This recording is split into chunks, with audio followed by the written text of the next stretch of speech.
학생들도 스타일이 다 달라요.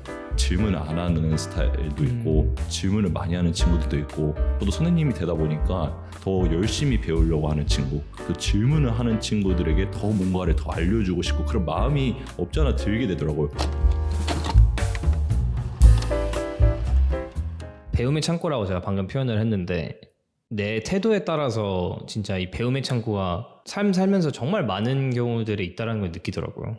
그러니까 어떤 상황이든 배울 수 있는 게 있고, 항상 성장하는 사람들이 있고, 그냥 이렇게 가만히 있는 사람들이 있는데, 그 차이가 무엇일까라는 생각을 많이 하는데, 이게 궁금해하는 태도랑도 관련이 있다라고 생각을 하거든요. 차장님 보면서 그래도 항상 이렇게 질문한다라고 하셨던 것들, 내가 이해가 안 된다고 하면은 질문하시려고 한다는 그 자세가 참 인상 깊은데, 일부러 이렇게 막 다 물어보고 하려고 하는 그런 이유가 있나요? 도움이 됐다고 많이 느꼈나요? 언제?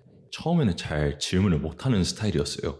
중고등학교를 다 한국에서 나오다 보니까 수업은 열심히 듣는데 이제 질문하는 거는 잘 못하는 스타일이었거든요. 이 질문은 주목을 받고 내가 바보 같은 질문을 한다라는 생각이 들 때도 있고. 그래서 그쵸. 그래가지고 이제 미국에 왔을 때 저도 이제 처음 학생 조종사였잖아요.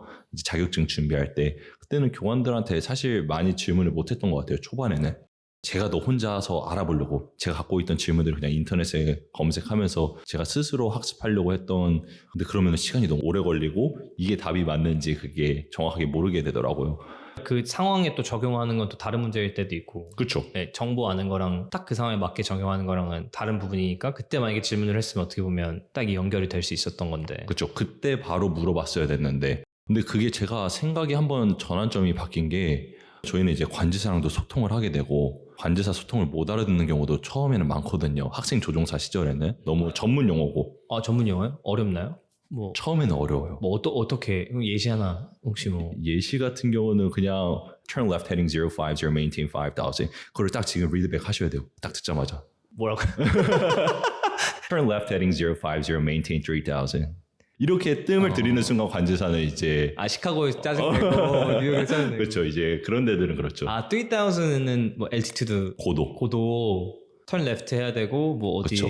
아무튼 근데 그걸 다시 반복을 해야 하는구나. 그렇죠. 그런 전문 용어가 뭐 하나만 이렇게 뭐 예를 들면 turn left heading 030 이렇게 얘기하면은 그것만 하면 되는데 그런 게 한 5-6개 이렇게 얘기할 때는 저희한테 갑자기 수많은 정보가 들어오고 부담감이 있잖아요. 그래서 뭔가 실수를 많이 하게 되죠. 근데 그 실수를 통해서 배우는 거고, 못 알아들었으면 저도 학생 시절에 바로 이렇게 교관 쳐다봤거든요.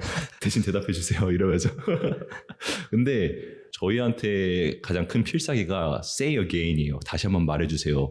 한두 번은 쓸 수 있거든요. 그러니까 그거를 제가 바로 못 알아들었으면 교관한테 의지하려고 했다기보다는 한번 찬스를 한번 썼던 것 같아요. 한 번 더 들어보고 제 힘으로 해보려고 했던 거, 그런 것도 있었고, 제가 크게 와닿았던 경우는 교관을 했을 때요. 사실은 저는 이제 학생 때는 몰랐는데 교관을 하다 보니까 한 번 할 때 10명 정도 학생을 많이 좀 가르쳤었는데, 학생들도 스타일이 다 달라요.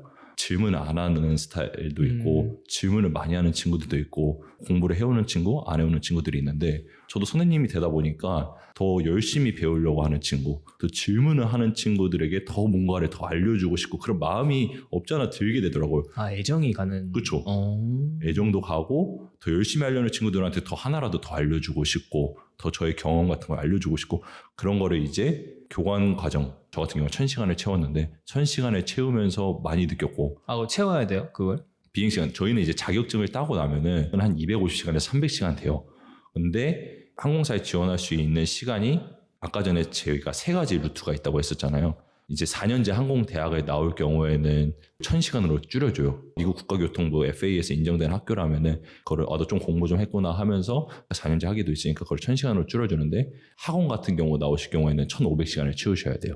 그러니까 어떻게 나오든 결국 교관을 해야 되는군요. 어느 정도. 그게 이제 300시간 채우고 나서 이제 비행시간을 채워야 되잖아요.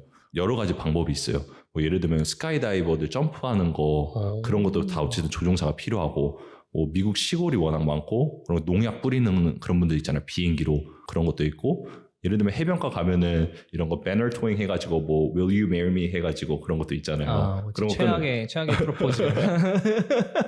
저도 생각했거든요. 근데 여자친구가 지금은 피앙세지만 하지 말라고 그때 그 당시.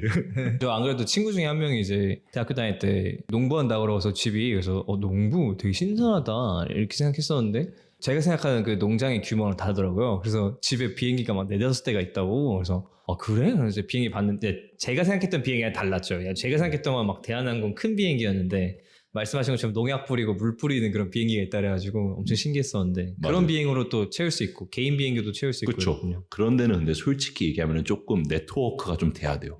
진짜 내가 뭔가 사교적인 사람이고 그런 분들을 좀 알고 있는 사람이면은 그런 쪽으로 해서 이제 비행 시간을 채우는 거죠. 근데 대부분 그게 어렵고 또 이제 유학생들 같은 경우는 그런 게 신분 문제가 해결이 안 되면 어렵다 보니까 대부분은 이제 교관 생활을 하는 거죠. 네, 대부분 한 80-90%는 교관을 선택하는 것 같아요. 그래서 교관하면서 이제 비행 시간을 채우게 되죠. 네, 그래서 이제 다시 이야기로 돌아오자면 그 비행 시간을 채우는 과정에서 교관을 했는데 교관을 가르쳐보는 입장이 되니까 애정도 되게 쓰이게 된다.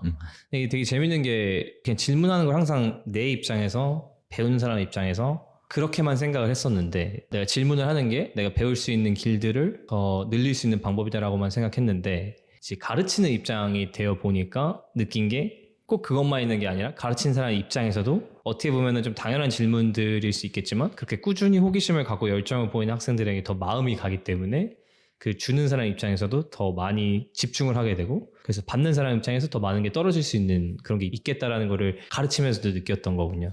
저 같은 경우는 그랬던 것 같아요. 물론 교관마다 다 성향이 다르고 하겠지만은 저는 오히려 학생들한테 하나라도 더 알려주고 싶고 그런 학생들한테는 더 제가 했던 그런 경험들 그런 것들을 더 알려주고 싶더라고요. 그 당시에는.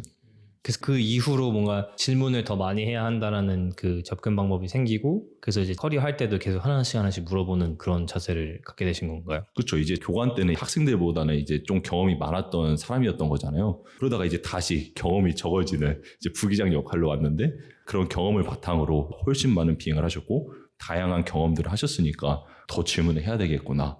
그분들의 시간과 경험을 사는 거다. 이렇게 생각이 들어가지고 많이 물어보려고 하는 것 같아요. 이렇게 물어보시면 항상 보통 반응이 나쁘지 않았고 오히려 미국인들은 알려주고 말하는 걸 너무 좋아해가지고 이렇게 딱 얘기하면은 자기 스토리를 거의 1시간 정도 풀어요.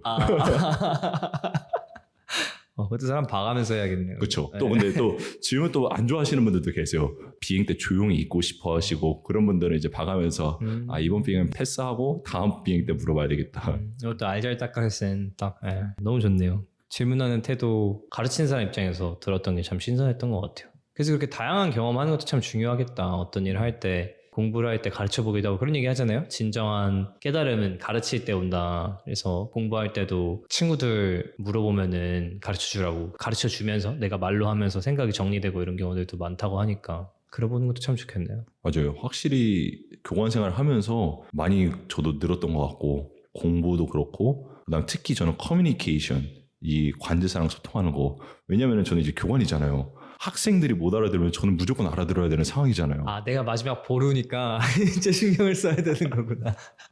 학생이 못 알아듣고 나도 못 알아들으면 학생이 저를 어떻게 생각하겠어요.